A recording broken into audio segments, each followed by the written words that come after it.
passo. Diga lá que é uma frase que nós gostamos. Diga aí a alguém que está ao seu lado: o meu problema é maior do que o teu. E agora diga ao outro: o meu problema... À medida que você vai dizendo isso, eu vejo aquelas caras do tipo: eu sempre te disse que o meu problema era maior do que o teu. Eu necessito de mais atenção porque o meu problema... Vocês estão com medo de dizer isso, irmãos? Está tão fraquinho. Vamos lá, o meu problema é maior do que o teu. Você pode fazer isso com aquela cara que costuma fazer? Vá, vamos lá. O meu problema é muito maior do que o teu. Tu sabes lá o que eu passo? Sabes lá o que eu já sofri? Diga-lhe, é assim que nós falamos ou não é? Era mesmo isto que eu queria provocar nos irmãos. Aquela dúvida, não é? Será que eu vou falar mesmo sobre isto? Mas este é o tema da minha mensagem, pode ser? O meu problema é maior do que o teu. E eu pus entre aspas, porquê? Porque é uma frase que nós comumente podemos dizer. Ainda que talvez não possamos dizer, nós pensamos. Vá, sim ou não? Onde é que estão os sinceros? Já alguma vez nos passou pela cabeça que realmente nós temos um problema que ninguém entende? Que nós temos um problema que não se compara ao problema do outro porque o meu é maior? Já ou não, já passou isto pela nossa mente? E eu sei que não parece uma frase bonita e de certeza que não parece um bom tema de uma mensagem, mas é o que todos em algum momento já pensámos, verdade? A nossa sociedade sofre muito deste mal. As pessoas sempre pensam que o seu problema é maior do que o dos outros. Numa visão egocêntrica da vida, sempre imaginam que ninguém as entende porque os seus problemas são maiores do que os de qualquer outra pessoa. Mas nós temos que saber que não importa o tamanho, a dimensão do nosso problema, Deus sempre deseja fazer um milagre nas nossas vidas. Eu quero dizer-lhe nesta manhã que Deus quer fazer um milagre na sua vida. Eu não sei o que é que o traz, eu não sei que necessidade você tem, que problema, que luta você enfrenta, mas eu posso garantir-lhe nesta manhã que o desejo de Deus é operar um milagre na sua vida. Diga assim comigo: Deus deseja operar um milagre na minha vida. As pessoas muitas vezes usam frases como: ninguém percebe o que eu sinto, aquela pessoa passou por isto, mas eu já passei muito pior. Você já falou com alguém e você está a contar-lhe o seu problema e ela diz: isso não é nada, eu já passei por isto, isto, isto, isto. Já aconteceu consigo ou não? Sempre o ser humano tem essa ideia que o seu problema é maior do que o da outra pessoa. Às vezes vem até alguém passar por um problema grave, mas ainda assim pensam que todos têm que parar para ouvi-lo, porque o seu problema é que é um problema a sério. Eu sei que estou a começar mal, não é, irmãos? Vá, sorria aí um bocadinho e diga a alguém: tem calma, isto vai melhorar. De certeza que a pastora Ana não chegou aqui para nos maltratar. Diga a ele: vá, isto vai melhorar. Mas eu quero perguntar: é verdade ou não que isto nos sucede? Isto torna-nos muitas vezes insensíveis à dor dos outros. Acabamos por não revelar compaixão. Muitos até chegam mesmo ao ponto de duvidar de Deus, do seu amor por eles, porque estão a olhar para o facto de Deus parecer que abençoa uns e não abençoa outros. Ninguém teve esta ideia nunca na sua mente? Que bom, ainda bem. Esta mensagem talvez não seja para si, mas ela foi para mim. Por isso já é bom, amém, irmãos? Muitas pessoas pensam assim: porquê é que não acontece comigo? Porquê é que acontece com o outro, mas comigo não acontece? Hoje nós vamos apreciar o comportamento de duas pessoas diferentes, com historiais diferentes, problemas diferentes, mas ambos a necessitar de uma intervenção divina. Perguntem a alguém que tem perto de si: tu precisas de uma intervenção divina? Pergunta a ele: precisas de uma intervenção divina? Seja em que área for. Se você hoje precisa de uma intervenção divina, então eu creio que esta mensagem é para si. Amém? Amém? Diga assim: esta mensagem hoje é para mim. Então eu quero convidar os irmãos a abrir as suas Bíblias em Marcos capítulo 5 e versículo 21.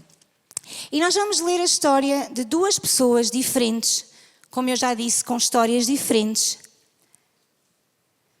mas que ambas precisavam de um milagre, ambas precisavam que Deus interviesse na sua vida. E eu quero então convidar a abrir em Marcos capítulo 5 e versículo 21. E como alguns já me conhecem, eu vou dar assim uma base bíblica grande, no sentido que vamos ler aqui uma história, pode ser, e depois então vamos viajar nesta história, pode ser? Marcos 5, 21 diz: Tendo Jesus passado de barco para o outro lado, ajuntou-se a ele uma grande multidão, enquanto ele estava junto ao mar. Então chegou um dos principais da sinagoga, por nome Jairo. Diga comigo, Jairo. O qual, vendo, prostrou-se aos seus pés e rogava-lhe muito: Minha filha está à morte. Rogo-te que venhas e que lhe imponhas as mãos, para que sare e viva. Pelo que Jesus foi com ele. Diga, Jesus foi com ele. Temos aqui Jairo, sua filha está em casa, está à morte. Jairo decide sair de casa, procurar Jesus e diz aqui que ele era um dos principais da sinagoga. Portanto, ele era famoso, ele era conhecido ali, ele tinha um cargo importante, mas ele, não obstante a tudo isso, ele tem um problema. Porque os problemas, irmãos, não afetam só uns, afetam todos. E houve um problema que afetou este oficial da sinagoga. E ele não quis saber de nada. Ele sai de casa com a sua filha morta na cama, ou prestes a morrer, e ele vai à procura de Jesus, encontra Jesus, vê-o, prostra-se aos seus pés e começa-lhe a rogar. Quem é pai ou mãe aqui sabe o que é que seria o rogar muito, verdade? Rogar muito, diz a Bíblia. E ele diz: rogo-te que venhas, imponhas as mãos, ela sara e ela vai sarar e viver. E Jesus foi com ele. Quantos querem que Jesus vá consigo? Quantos desejavam chegar ao pé de Jesus, clamar por ele e ele: ok, vou contigo. Se Jesus está contigo, imaginem, vamos colocar-nos na posição de Jairo. Jairo está quebrantado, quebrado, Jairo está perdido, certo? Sua filha está a morrer. Ele vai, procura Jesus, encontra-o, pede que ele venha e ele vai. Que se você fosse Jairo, como é que você iria? Feliz, Jesus veio comigo, ele está comigo, está tudo resolvido, certo? Mas algo acontece. Diz que, pelo que Jesus foi com ele, e grande multidão o seguia, comprimindo. Sabe, eu recordo-me quando nós tivemos aquela fatídica notícia que o nosso pastor tinha caído naquele dia 4 de agosto. Nós tínhamos uma reunião de jovens nessa noite, era uma quinta-feira, e faltava cerca de 1h30 para a reunião. E eu e o Pedro estávamos em casa a preparar-nos para a reunião, preparar as coisas, e de repente a pastora ligou e disse: Pedro, não sei, o pai caiu, mas caiu como? Mas está tudo bem? Não sei, acho que morreu, não sei. Sabe, o pânico? Já sentiu pânico alguma vez na vida? O que é que você fez? O que é que eu faria? Ou melhor, o que é que eu fiz e o que é que se calhar você faria? Sabe o que é um carro que se transforma num avião? Né? Voamos. O que nós queremos é que não apareça ninguém pela frente. Vum! Rápido. Mas olha Jairo tem a filha morta em casa, procura Jesus, encontra, ele vai com ele, mas uma grande multidão o seguia comprimindo. Você já viu o que é você ter o seu filho em casa a morrer? A multidão está a comprimi-lo e a sua vontade é mandar um grito e dizer: saiam todos daqui, porque eu tenho que ir para casa com Jesus, porque a minha filha está à morte. Mas a Bíblia diz: grande multidão o seguia comprimindo. Não deve ser fácil, já se puseram na posição de Jairo. Estou a levar os irmãos a ser Jairo agora um bocadinho. Então veja, grande multidão o seguia comprimindo. Versículo 25, certa mulher que havia 12 anos tinha uma hemorragia e que havia padecido muito à mão de vários médicos, gastando tudo o que tinha sem contudo melhorar, pelo contrário só piorava, ouvindo falar de Jesus, veio por trás dele, entre a multidão, tocou na sua veste. Dizia ela: se tão somente eu tocar nas suas vestes, eu sararei. Imediatamente se lhe estancou a hemorragia e sentiu no seu corpo estar curada. Jesus, conhecendo que de si mesmo saíra poder, voltou-se para a multidão e perguntou: quem tocou nas minhas vestes? Responderam-lhe os discípulos: vês que a multidão te aperta e dizes quem te tocou? Quem me tocou? Ele, porém, olhava em redor para ver quem tinha feito aquilo. Então a mulher, que sabia o que lhe tinha acontecido, temendo e tremendo, aproximou-se, prostrou-se diante dele e declarou-lhe toda a verdade. Ele lhe disse: filha, a tua fé te salvou, vai em paz e ser curada deste teu mal. Onde é que nós estávamos? Em Jairo. Jairo tem a filha morta, a multidão está a comprimir Jesus, ele quer que ele se despache com certeza, mas Jesus, ainda por cima, para. Porque alguém lhe tocou. Outra mulher, diga comigo, com outro problema. Nós conhecemos a história de Jairo e conhecemos a história da mulher, verdade? Muitos de nós, mas às vezes não juntamos as duas e não percebemos que elas estão a acontecer exatamente ao mesmo tempo. A Bíblia diz que neste mundo nós temos aflições. Sabe, nesta sala, nesta cadeira e online a assistir-nos, estão dezenas, centenas de pessoas. E todos nós, neste exato momento, teremos pelo menos um problema que precisa da intervenção de Deus. Verdade? Esta situação decorre com várias pessoas que têm problemas. Eu quero dizer-lhe, Jesus parou para Jairo, Jesus parou para aquela mulher e Jesus para diante de si quando encontra um coração de fé.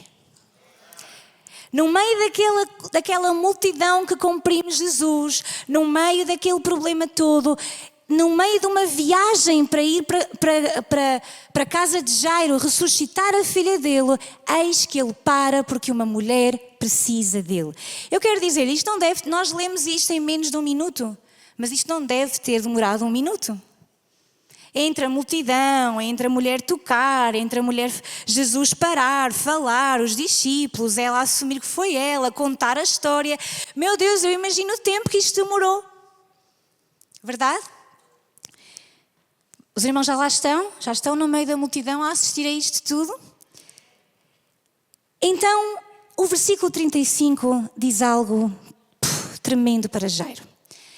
Estando ele ainda falando, estando Jesus a falar ainda com a mulher, chegaram alguns da casa do principal da sinagoga a quem disseram: a tua filha está morta, por que é que incomodas o mestre?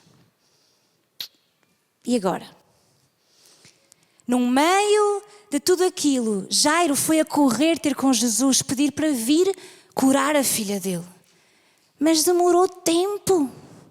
E agora já estão a vir ter com ele a dizer: acabou. Tua esperança acabou. A tua filha morreu. Não chateies mais o mestre. Não incomodes mais o mestre. Se você e eu fôssemos Jairo naquele momento, o que faríamos nós? Uns talvez chorariam, outros gritariam, outros não sei. Mas sabe o que é que Jesus fez por Jairo e faz por si e por mim? Quer saber? Vai, irmãos, ajudem-me, quer saber? Versículo 36. Jesus, porém, tendo ouvido estas palavras, disse ao principal da sinagoga: não temas, crê somente. Sabe, Jesus não permitiu que Jairo tivesse medo, não permitiu que Jairo duvidasse, não permitiu que Jairo chorasse, não permitiu que Jairo entrasse em luto. Ele disse logo: calma, não temas, continua a crer, porque eu ainda sou o Rei dos Reis, eu ainda sou o Senhor dos Senhores, eu estou aqui e eu estou a caminho para salvar a tua filha. Dê uma salva de palmas a Jesus, porque Ele também está aqui nesta manhã. E Ele para diante de si quando encontra um coração de fé. Quantos têm um coração de fé? Levante bem alto, ainda você diga que às vezes falha na fé. Diga: eu tenho um coração de fé. Então Jesus faz isto por Jairo. E Ele diz: não temas, crê somente. E o versículo 37 segue: e não permitiu que ninguém o seguisse, a não ser Pedro, Tiago e João, irmão de Tiago. Tendo chegado à casa do principal da sinagoga, viu o alvoroço e os que choravam muito e pranteavam. Ao entrar, disse-lhes: Porque vos alvoroçais e chorais? A menina não está morta, mas dorme. Mas riam-se dele. Tendo ele, porém, feito sair a todos, tomou consigo o pai e a mãe da menina, os que vieram com ele, e entrou onde ela estava. Tomando-a pela mão, disse: Talita cumi, que quer dizer: menina, eu te ordeno, levanta-te. Imediatamente a menina, que tinha 12 anos, levantou-se e começou a andar. Então assombraram-se todos com grande espanto. Jesus, porém, mandou-lhes expressamente que não contassem nada a ninguém e ordenou que dessem de comer à menina. Você pode aplaudir a Jesus por estes 2 milagres?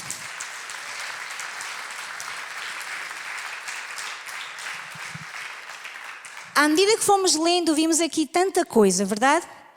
Jairo não quer saber da sua posição, ele vai procurar Jesus, prostra-se, adora-o e suplica-lhe porque precisa de um milagre para a sua filha. Jesus decide ir com Jairo, porque Jesus responde e move-se quando encontra fé. Diga comigo, fé. Uma grande multidão apertava Jesus e além daquela multidão ainda aparece esta mulher que faz Jesus parar. Podemos pensar como é que nós reagíamos, como é que nós reagiríamos se fôssemos Jairo, como é que nós nos portaríamos diante da nossa aflição e sermos interrompidos desta maneira. E quando no meio da conversa com a mulher Jairo recebe a notícia de que a sua filha já morreu, Jesus não permite que o medo, a incredulidade ou a dúvida entrem no seu coração. Veja também outro pormenor importante. Aquela mulher é curada no meio da multidão. Sabe, porque haveria com certeza naquela multidão muitas pessoas, uns que criam em Jesus, outros que estavam só a ver. Já sabemos que atrás de Jesus estavam muito tipo de pessoas, mas Jesus cura aquela mulher no meio da multidão, verdade? Quando é com aquela menina, Jesus levou apenas 3 dos seus discípulos e mandou todo o resto ir embora. Sabe, às vezes Jesus vai operar milagres no meio da multidão, mas às vezes Jesus vai operar milagres quando está só algumas pessoas à sua volta. Já vamos ver melhor isto, mas eu quero que se aperceba de tudo isto. Quero lhe perguntar, quantos anos tem a menina? Há quanto tempo aquela mulher estava assim? Sabe o que é que isso significa? Que quando aquela menina nasceu, que foi a alegria dos seus pais, aquela mulher ficou doente. E foi a tristeza dela durante 12 anos. Sabe, eu quero dizer-lhe que não importa se há 12 anos você sofre, ou se a alegria que você teve há 12 anos está a terminar. Eu quero dizer-lhe que não importa o que você necessita, Deus pode fazer um milagre. Não importa, Deus não está sujeito a nada. Deus não está dependente de nada. Não importa há quanto tempo você está na situação que está, não importa o que você precisa, não importa. Importa que se você crer no seu coração, Deus vai operar um milagre na minha vida. Deus vai olhar para mim e encontrar um coração de fé. E quando encontra um coração de fé, Ele para. Sabe, na Bíblia, eu partilhei isso com os irmãos na sexta-feira, na Bíblia há um monte de momentos em que Jesus, quando fala com pessoas e encontra fé, Ele para. Sabe, eu saí daqui na sexta-feira a dizer, eu quero que Jesus pare diante de mim. Eu quero que Jesus encontre fé no meu coração e que Ele pare e me escute e diga, o que é que tu precisas? Eu estou aqui. Eu quero perguntar-lhe nesta manhã, há pessoas aqui assim nessa condição que dizem, Jesus, eu quero que tu pares diante de mim, que tu me ouças, que tu conheças, que tu percebas a minha necessidade e que tu digas, eu estou aqui. Então, eu achei interessante e claro que se nós fôssemos pensar em muitas outras coisas, com certeza este número 12 significa muita coisa, mas para mim hoje o que significa é que não importa há quanto tempo, não importa o que é, não importa. Importa que você possa dizer assim, eu confio em ti, Deus. E sabe, o tema da nossa conferência é transição para o novo. E nós às vezes Precisamos, às vezes, e o Mário até estava a dizer, se você não crê não acontece nada, e é verdade. Se você vê a transição para o novo e diz, pronto, 28, 29 e 30, ora bem, vou 28, não sei, depois 30, logo se vê. Se você não prepara o seu coração, você não vai transitar para lado nenhum, nem para o novo, nem para o velho, você vai ficar no mesmo sítio. A verdade é que estas pessoas, e é aí que nós vamos chegar daqui a pouco, estas pessoas, elas tinham um plano para atingir a sua bênção. Elas tinham confiança em Deus. A vez que esta mulher meditava sobre quem era Jesus, ela traçou um plano, uma estratégia. Ela começou a pensar, como é que eu vou fazer isto? Porque ela não acordou de manhã e pensou, eu vou atrás de Jesus, toco. Não, a Bíblia diz que ela dizia, ou seja, ela andava a planear. Ela dizia, o que é que eu faço? Eu não posso sair à rua. Sabem que uma pessoa com um fluxo de sangue como aquela mulher, ela era considerada imunda. Ela não podia estar perto de outras pessoas, muito menos tocar em alguém. Porque segundo a lei, se ela tocasse, a outra pessoa ficaria imunda. E ela está a tocar em Jesus. Ela tem que traçar um plano, uma estratégia. Ela tem que pensar, como é que eu vou fazer isto? Porque eu não me posso apresentar e dizer, estou aqui. E o pessoal ficava todo, e tudo fugia. Porque não podiam estar perto dela. Iam ficar zangados com ela. Ela iria ser morta, humilhada por estar ali. Ela sabia que tinha que ir escondida. Então ela aproveitou o momento, mas ela delineou uma estratégia. Eu estou a antecipar-me, já vou lá. Então eu quero dizer, não importa o milagre que necessitamos, não importa a nossa história, há quanto tempo lutamos, Deus sempre quer fazer um milagre. E o que para a mulher era muito tempo naquela condição, para Jairo era pouco tempo de vida da sua filha. Então por que é que nós caímos no erro de pensar que a nossa luta é maior do que a dos outros? Porque é que às vezes entramos num conjunto de emoções, caímos em demasiadas armadilhas e caímos num estado às vezes que não é bom e que não é receptivo ao milagre. Então eu vou-lhe dar aqui alguns pontos daquilo que nós precisamos. Os irmãos querem aprender comigo hoje? Diga comigo primeiro, ter um coração de fé. Deus sempre se move quando Ele encontra fé num coração. A Bíblia diz que Ele procura os fiéis da terra. Fiéis significa que têm fé. Deus está à procura de fé na terra. Se hoje os olhos de Deus, e eu creio que sim, estão postos neste lugar, aqui neste sítio, neste momento, Ele está aqui porque Jesus disse que eu estou onde 2 ou 3 se reúnem no meu nome, eu estou no meio deles. Portanto, Jesus está aqui nesta manhã. Jesus pode parar diante de si, da sua circunstância. Jesus pode agora mesmo derramar um milagre que você necessita para a sua vida. Então, sabendo isso, Deus sempre se move, Deus sempre atua quando Ele encontra fé num coração. Primeiro então, ter um coração com... Depois um conselho, não caia na armadilha da comparação. Não comece a comparar-se com outras pessoas. Não comece a olhar para o milagre do outro e a dizer, mas porquê que a mim não sucede? Porquê que foi assim com aquela pessoa e comigo não acontece? Porquê que eu tenho há tanto tempo que eu ando a pedir um milagre e aconteceu com aquela pessoa e não acontece comigo? Diga comigo, eu não me posso comparar. Você é único, você é especial. Você foi feita à imagem e à semelhança de Deus e Deus conhece o seu coração, tem um plano e um propósito específico para cada um e você não é igual ao outro. Dê graças a Deus por isso, por sermos tão únicos, tão originais. Então diga comigo, coração de fé, não posso cair na armadilha da comparação.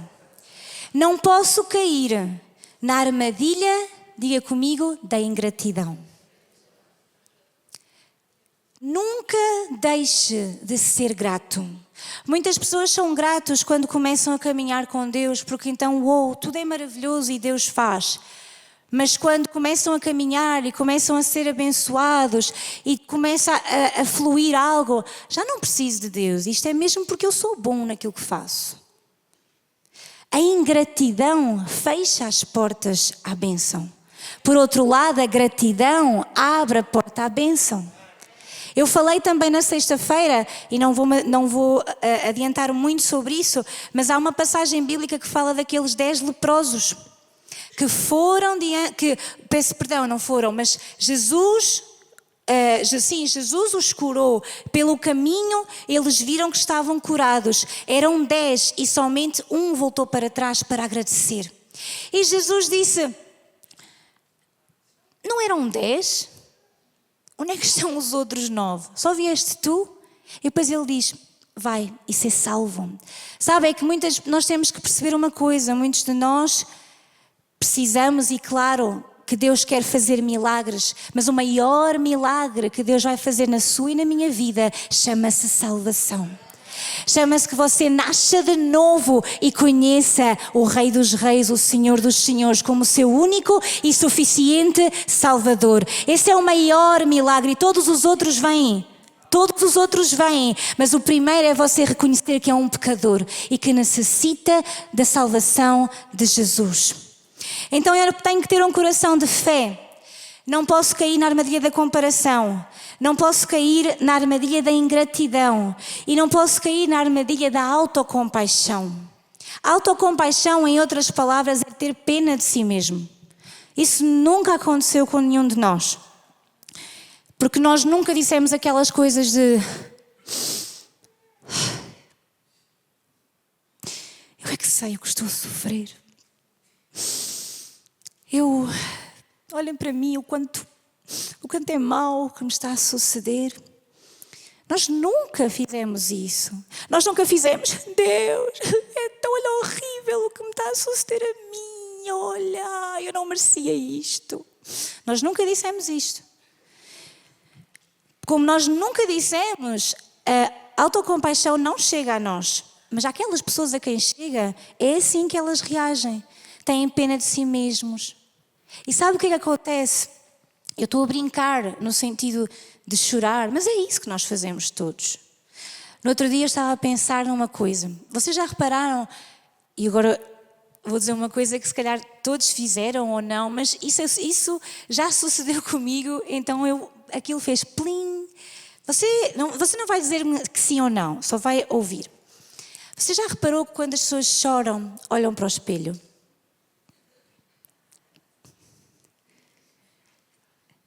Se tiverem um espelho ou se estiverem em casa, elas vão limpar as lágrimas à casa de banho e olham para o espelho.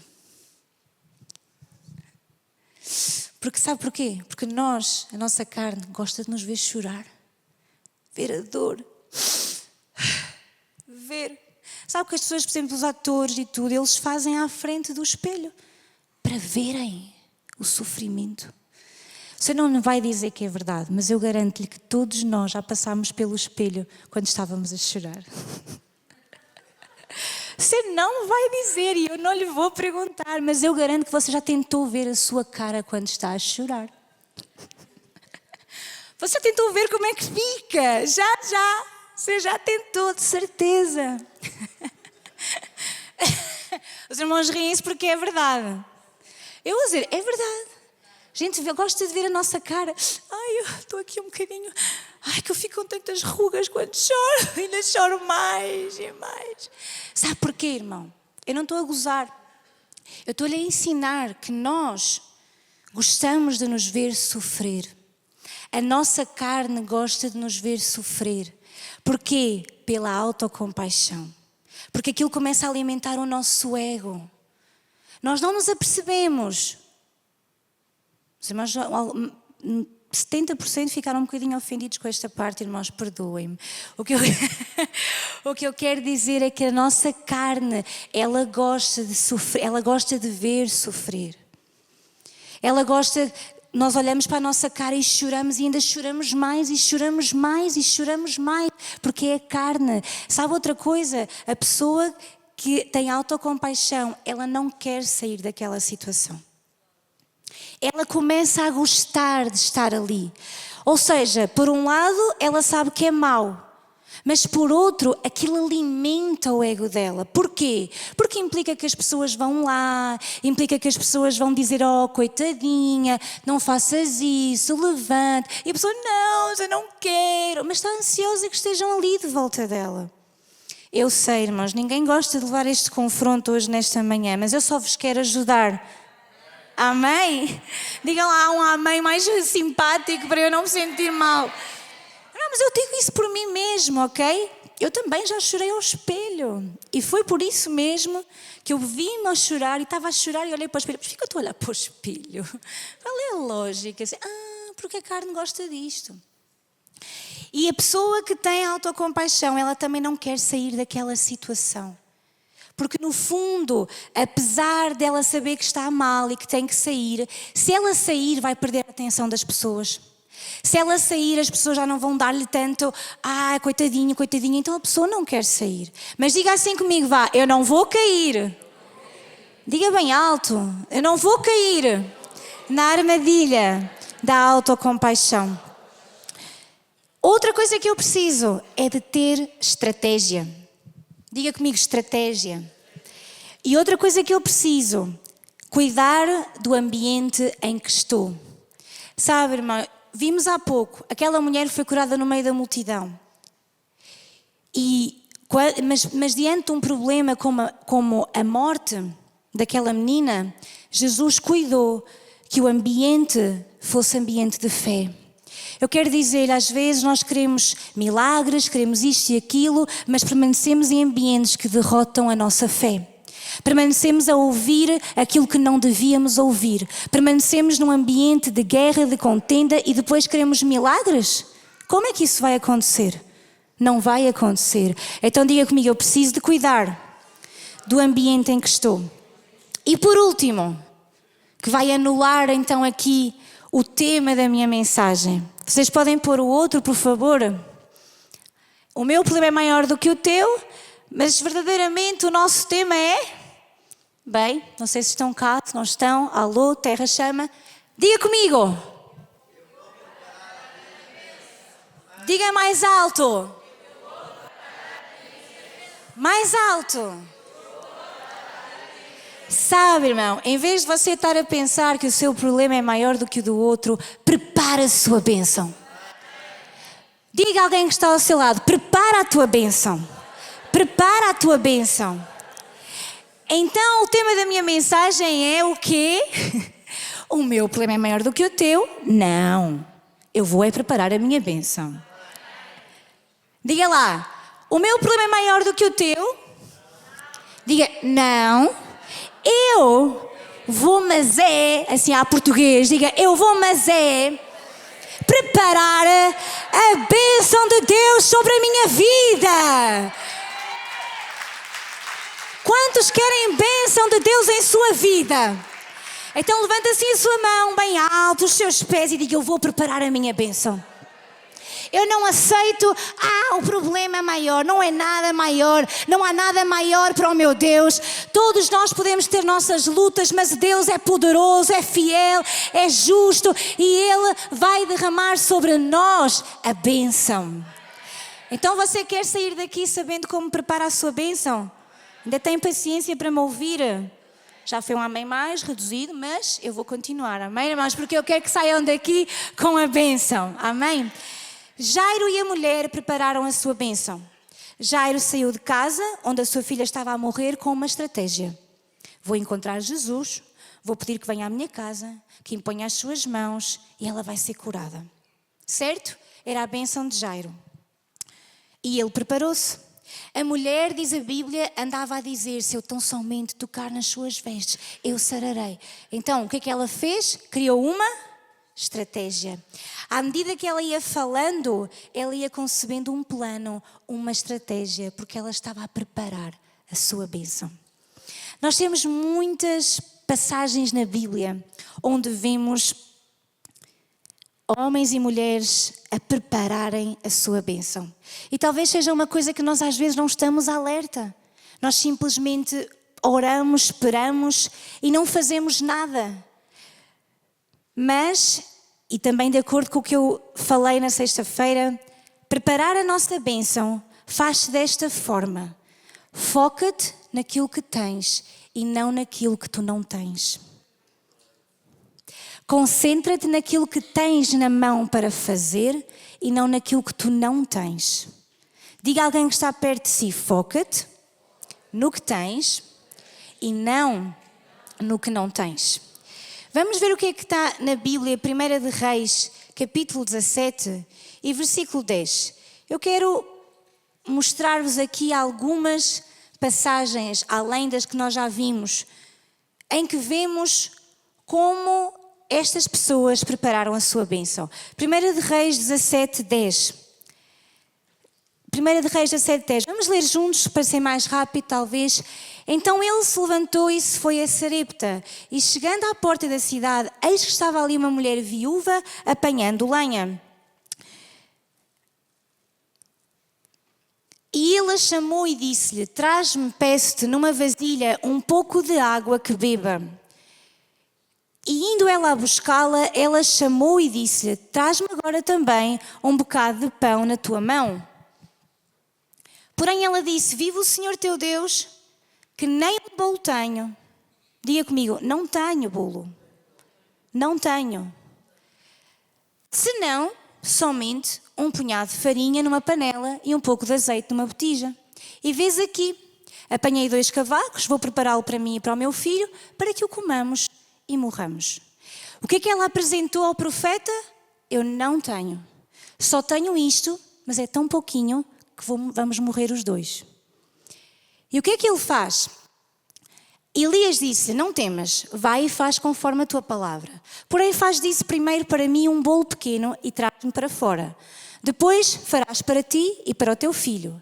Porque assim diz o Senhor Deus de Israel: a farinha da panela não se acabará, o azeite da botija não faltará, até ao dia em que o Senhor dê chuva sobre a terra. E foi ela e fez conforme a palavra de Elias. E assim comeu ela e ele e a sua casa muitos dias. Veja isto. O que é que aquela mulher fez? Disse o que não tinha. O que é que Elias fez? Reverte o teu foco. Vê o que tens. Só tenho isto e isto, mas é com isso que Deus vai fazer um milagre. É com isso mesmo que tu achas que não vai dar para nada, é mesmo com isso que Deus vai fazer um milagre. Sabe, irmãos, muitas vezes nós não sabemos o que dar a Deus, mas eu não tenho nada. Comece a dar o que você tem. Você tem tempo, você tem serviço, você tem dons, você tem talento, você tem amor para dar. Muitas pessoas dizem: mas Deus chamou-me às nações e eu ainda não sei como vou fazer. Comece pela porta da sua vizinha. Comece ali. Porque é com esse pouco que você dá que Deus o vai levar à bênção.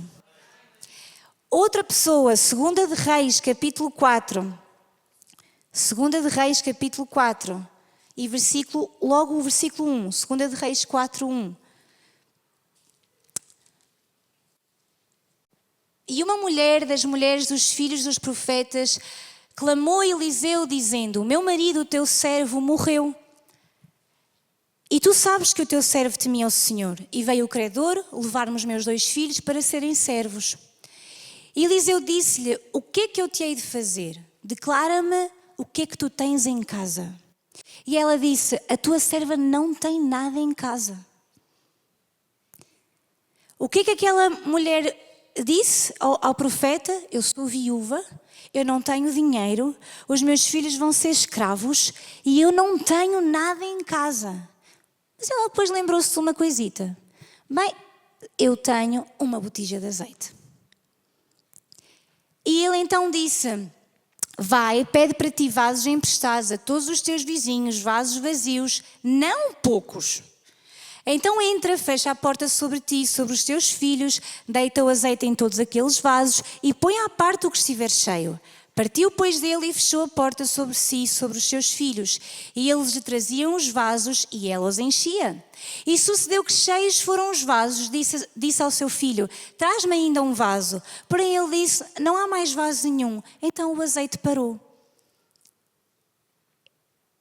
Então veio ela e o fez saber ao homem de Deus e disse ele: vai, vende o azeite, paga a tua dívida e tu e os teus filhos vivam do resto.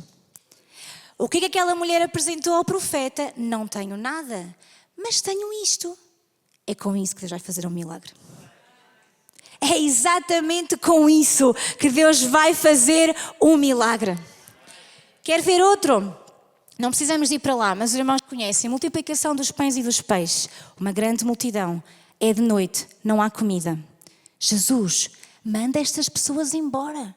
Porque não temos como alimentar estas pessoas. Não temos dinheiro, não temos comida, não temos pão, não temos nada. Ok, tragam-me o que há. Não há nada. Vejam o que há entre estas pessoas. Aparece um menino. 5 pães e 2 peixes. É pouco, dizem os discípulos. Mas é exatamente com isso que eu vou fazer um milagre. É com esses 5 pães e 2 peixes que tu dizes que não vale nada que eu vou fazer um milagre. Quer outro? Já não querem, mas eu vou dizer mais um só. Bodas de Canaã. Jesus está num casamento. Acabou o vinho. Já não há vinho. Tragam-me o que há. Não há nada. Só temos vasilhas e água. É com isso que eu vou fazer um milagre.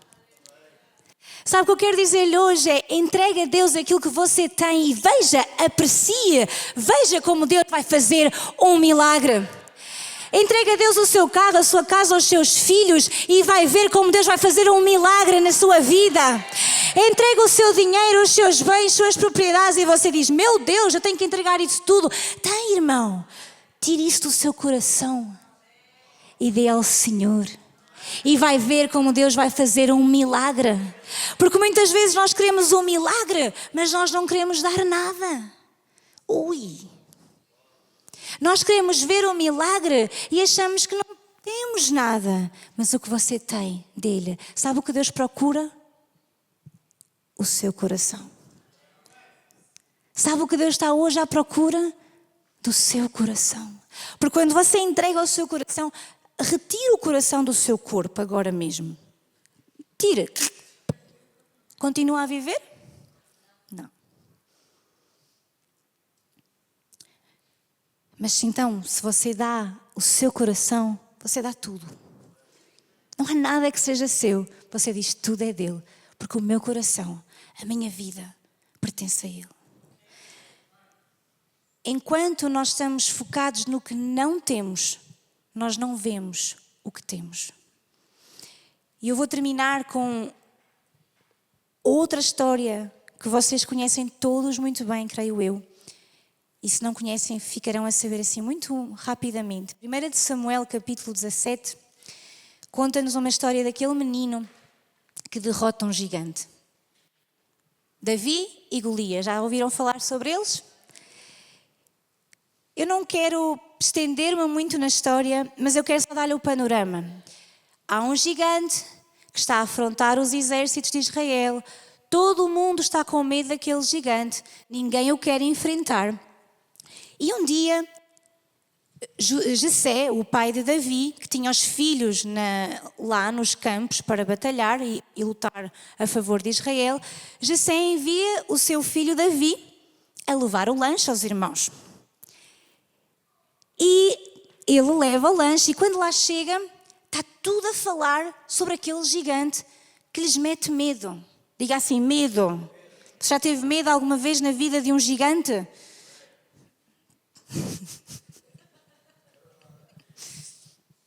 Olhem, agora lembrei-me de uma coisa. Vejam só, ouvi a Joana rir e lembrei-me, realmente. Ontem eu estava a falar com a Joana sobre o meu medo de andar pelas ruas de Lisboa, sozinha, a pé. Eu dizia, a cidade é bonita, mas eu não me vejo aqui no meio sozinha, eu tenho medo. E a Joana disse assim, agora estou a pensar, a Joana disse, eu não, se calhar pela minha altura.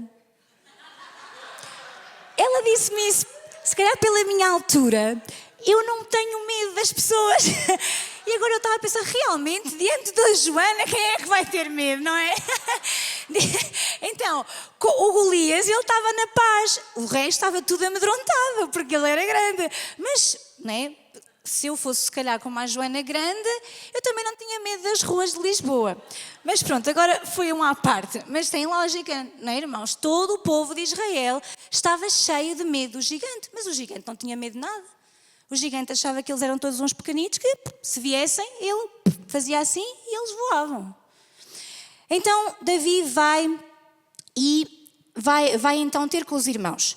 E no versículo 23, 17, 23 diz assim: estando Davi ainda a falar com eles, veio subindo do exército dos filisteus o homem guerreiro, cujo nome era Golias, o filisteu de Gate, e falou conforme aquelas palavras, e Davi as ouviu. As palavras que ele dizia era que ele iria destruir tudo, que mandassem alguém lutar contra ele. Se Israel ganhasse, eles seriam escravos, mas se Israel perdesse, Israel é que seria escravo do povo dos filisteus. Quando todos os homens de Israel viram aquele homem, fugiram diante dele e temeram grandemente. Diziam uns aos outros: viste aquele homem que subiu para afrontar Israel. A quem o matar, o rei o cumulará de grandes riquezas, lhe dará a sua filha e fará a casa do seu pai livre de imposto em Israel. Diga comigo, bênção. A bênção estava aqui. Quem matar, o rei cumulará de grandes riquezas, vai-lhe dar a filha e vai fazer a casa do seu pai livre de impostos. Vejam Davi. Perguntou Davi aos homens que estavam perto dele: que farão ao homem que matar a este filisteu e tirar a afronta de sobre Israel? Quem é este incircunciso filisteu para afrontar os exércitos de Deus vivo? É aquela pessoa que faz aquela pergunta que nós acabamos de dar a resposta. Todos diziam o que é que ia acontecer e Davi ainda pergunta: o que é que vai mesmo acontecer? O que é que vai mesmo acontecer àquela pessoa que matar este gigante? Porque, afinal, quem é este incircunciso que se afronta os exércitos do Deus vivo? E o povo repetiu-lhe aquela palavra, dizendo: assim se fará ao homem que o matar. Quando Eliabe, que era o irmão de Davi, ouviu, acendeu-se a sua ira e disse: por que é que vieste aqui? E com quem deixaste aquelas poucas ovelhas no deserto? Eu conheço a tua presunção e a tua maldade do teu coração. Tu desceste para ver a peleja. E Davi disse: o que é que eu fiz? Já não posso fazer uma pergunta? Isto assim está engraçado, a conversa dos irmãos. Então se desviou dele para outro e falou a mesma coisa. E o povo tornou-lhe a responder como antes. Olhem Davi a ser insistente. Ele estava a ter a certeza da bênção que viria aí. Diga assim comigo: ele estava a preparar a sua bênção. Veja isto, o que é que ele faz, ou seja, o que é que acontece quando ele faz aquela pergunta, estas perguntas? Acontece, creio eu, duas coisas. Primeiro, ele começa a planear a sua estratégia.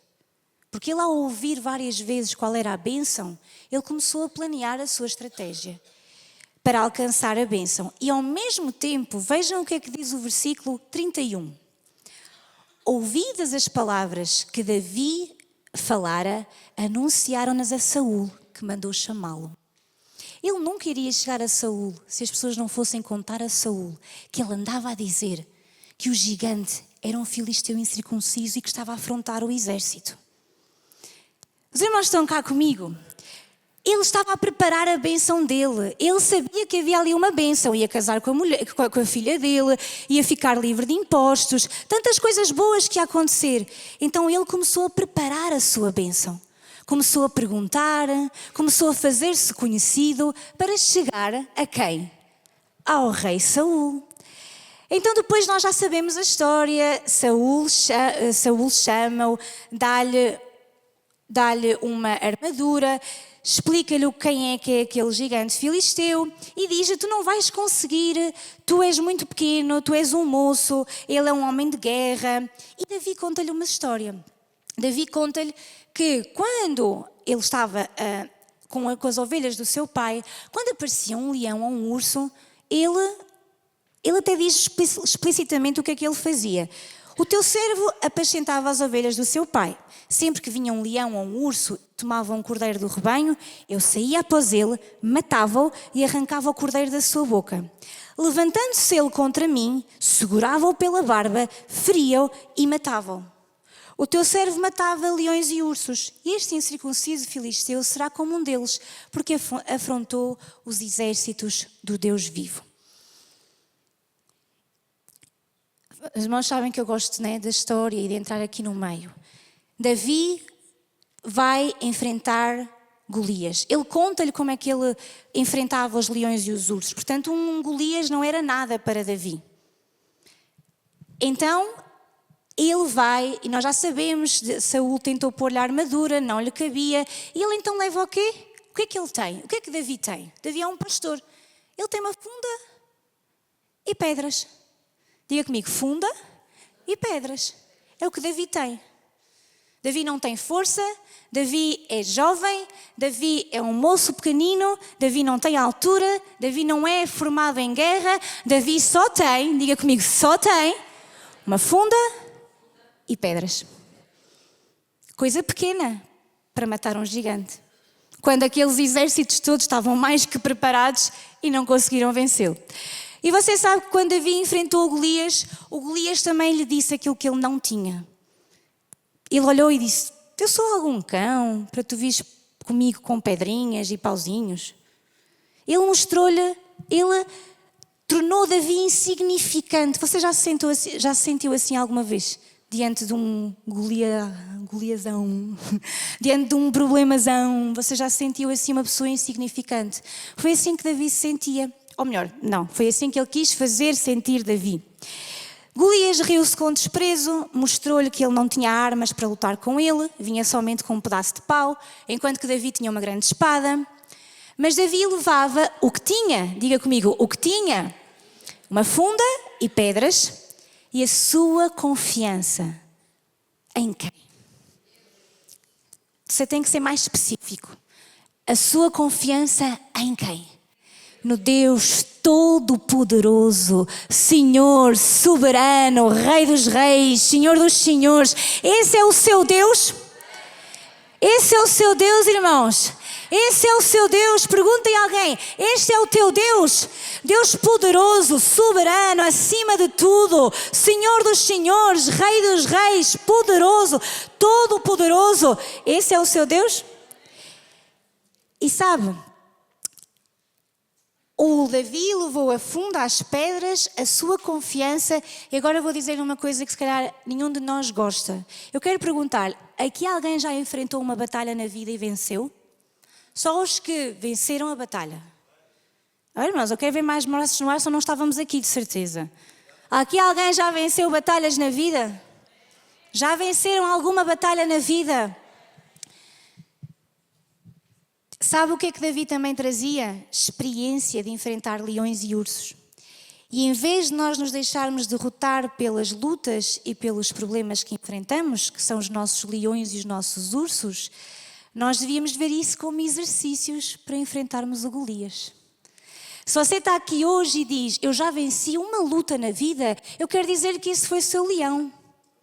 Se você já venceu outra luta, foi o seu urso. E se você vence leões e ursos e confia no Deus Todo-Poderoso, não há de ser um Golias que o vai derrotar. Eu não tenho ninguém aqui à minha frente hoje. Tenho filhos e filhas de Deus poderosos que venceram leões e ursos na vida, mas que dizem, não há de ser um Golias que me vai derrotar. Era isso que Davi estava a fazer. Davi estava a preparar-se para a bênção. Os leões e os ursos que ele matava, os seus problemas que às vezes parece que o vão matar assim, mas você já os matou a eles. Já os pôs debaixo dos seus pés, ainda que tenha sido duro, mas você já os venceu. São só preparação. E agora vocês, o quê? Vou enfrentar coisas maiores ainda? A vida toda, meu irmão. Mas aí está, a sua confiança no Deus Todo-Poderoso vai fazer com que nenhum Golias o possa derrotar. Você e eu é que vamos vencer os Golias da vida. Você está cá hoje? Está assim. Por isso, deixe-me dizer-lhes, em vez de nós reclamarmos pelos problemas que enfrentamos, esses são exercícios para enfrentar o Golias. Se nós não estamos dispostos a vencer leões e ursos, não vamos poder derrotar Golias.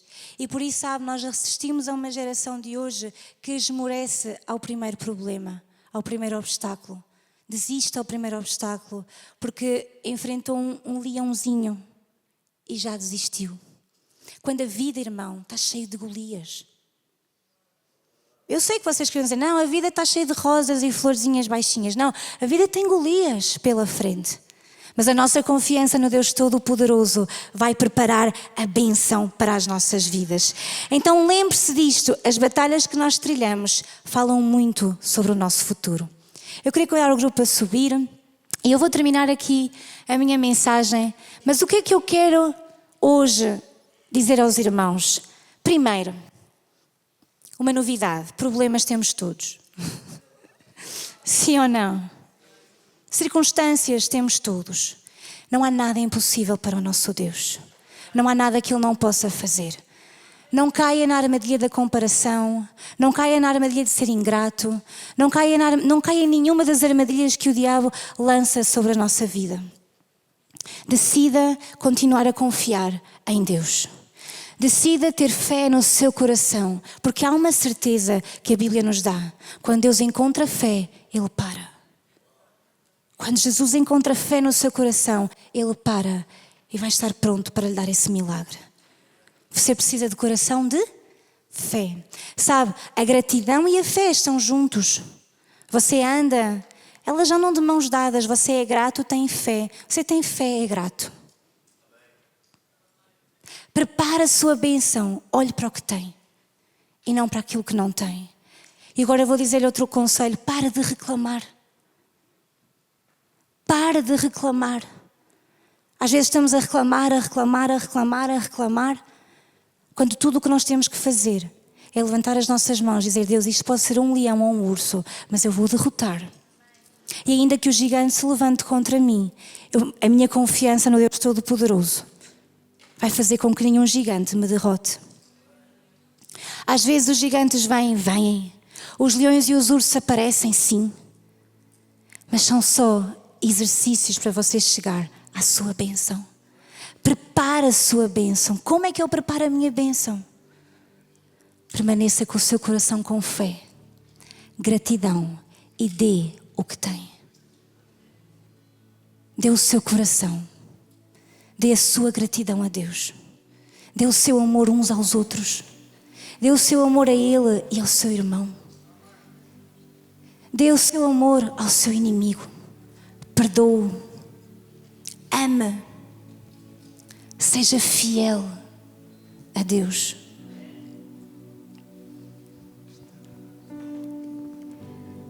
O que é que hoje você tem para entregar a Deus?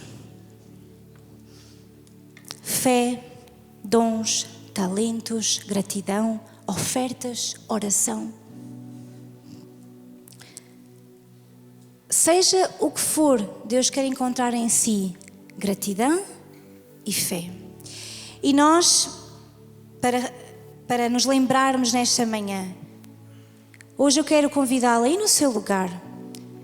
Você possa pensar, será que alguma vez eu caí em alguma destas armadilhas? Será que já fui ingrato? Será que já tive tanta autocompaixão que além de chorar ao espelho, estou a brincar, mas além de tudo isso, eu não quero sair de uma situação, eu quero ficar ali. Às vezes até eu sei, e quando eu digo isto, eu não estou a dizer que nós não tenhamos realmente momentos de pressão, momentos complicados, momentos difíceis, em que sim, é verdade que apetece desistir de tudo, que apetece terminar com tudo. E eu não estou a desvalorizar nenhum desses momentos que você tenha passado na vida ou que esteja a passar. Não estou a desvalorizar nenhum problema nem nenhuma luta que você enfrente. Pelo contrário, eu estou a dizer-lhe, são exercícios, são leões e ursos que você vai derrotar. Porque nada vai impedi-lo de tomar a sua bênção. Se você está diante de um leão e de um urso, figurativamente, mas um problema que tem sido um leão e um urso, olhe para ele e diga, não, isto não me pode derrotar, isto não termina aqui. Porquê? Porque eu ainda tenho ar para respirar, porque eu ainda tenho uma vida para viver, porque eu ainda tenho um propósito para cumprir. E nada nem ninguém me vai impedir, não há Golias, não há leão, não há urso, que me afaste do propósito de Deus. Posso ouvir um amém de alguém?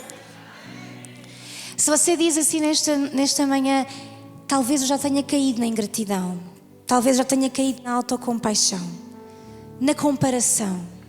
O outro teve um milagre, o outro tem isto, o outro tem aquilo. Diga, eu não vou mais cair nessa armadilha, porque isso é uma armadilha do diabo para eu ficar preso ali e não ver a bênção de Deus. Eu quero perguntar-lhe, você tem um inimigo? Tem um inimigo, sim ou não? Todos nós temos. A Bíblia diz que o diabo é o inimigo da nossa alma. Então, como inimigo que ele é, eu pergunto-lhe, ele vai encher o seu caminho de coisas boas? Porquê? Porque ele é o inimigo? Porque ele quer derrotá-lo? Sim ou não? Mas sabe, se a sua visão, se o seu foco estiver em Jesus, diz a palavra de Deus para nós nos focarmos nas coisas que são de cima.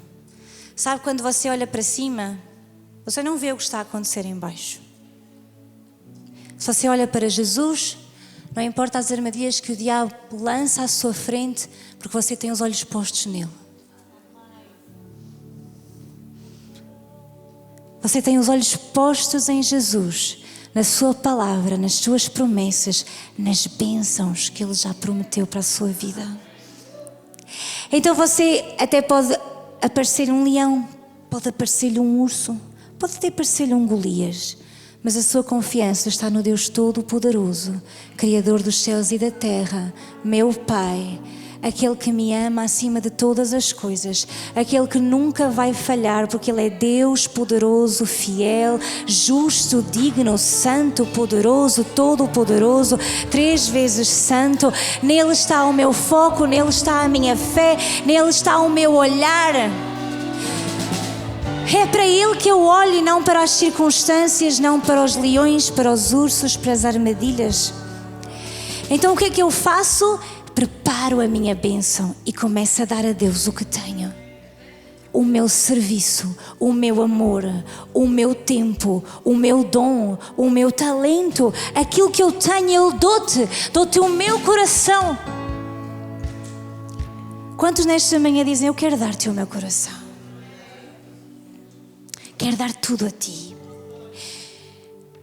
Então, creia em milagres, creia na intervenção divina. Creia que quando Jesus encontra fé no seu coração, Ele para à sua frente para escutá-lo e para abençoá-lo. Só necessitamos disto nesta manhã. Amém?